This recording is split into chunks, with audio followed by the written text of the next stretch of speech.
அனைவருக்கும் என்னுடைய அன்பான மாலை வணக்கம். இடுவாய் கிராமம் சின்னக்காளிபாளையத்தில் பெரும் திரளாக சேர்ந்திருக்கக்கூடிய எல்லா பெரியோர்கள், தாய்மார்கள், சகோதர சகோதரிகள், இளைஞர் படை எல்லோருக்கும் என்னுடைய வணக்கத்தை தெரிவித்துக் கொள்கின்றேன். முதல்ல மன்னிப்பையும் கோரிக்கொள்கின்றேன். இன்று உங்களோடு இருக்க வேண்டும் என்கின்ற பெரிய ஆசை, உங்களோடு சேர்ந்து போராட வேண்டும் என்கின்ற பெரிய ஆசை. காவல்துறை அனுமதி மறுப்பை நீங்க பார்த்திருக்கிறீங்க. அதனால் நம்முடைய மாவட்ட தலைவர் அவர்கள் அந்த அனுமதி மறுப்பை எதிர்த்து நீதியை பெற்று கோர்ட் மூலமாக மறுபடியும் ஆர்ப்பாட்டத்தை நடத்துவதாக எனக்கு சொல்லியிருந்தார்கள். அதன் காரணமாக டெல்லியில ஒரு கட்சி நிகழ்ச்சிக்காக வந்துவிட்டேன். ஆனாலும் இன்று நீங்கள் எல்லோரும் கூட காவல்துறையினுடைய தடையெல்லாம் மீறி இன்று இந்த போராட்டத்தை நடத்தி கொண்டிருக்கின்றீர்கள். ஆனால் நிச்சயமாக உங்களுக்கு உறுதியளிக்கின்றேன், அடுத்து நடக்கக்கூடிய போராட்டத்திற்கு நான் நிச்சயமாக அங்கே இருப்பேன்.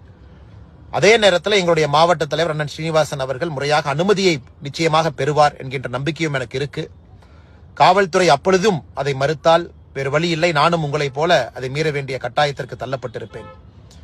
காரணம், ஜனநாயக முறையில அறரீதியில் நடக்கக்கூடிய போராட்டம்.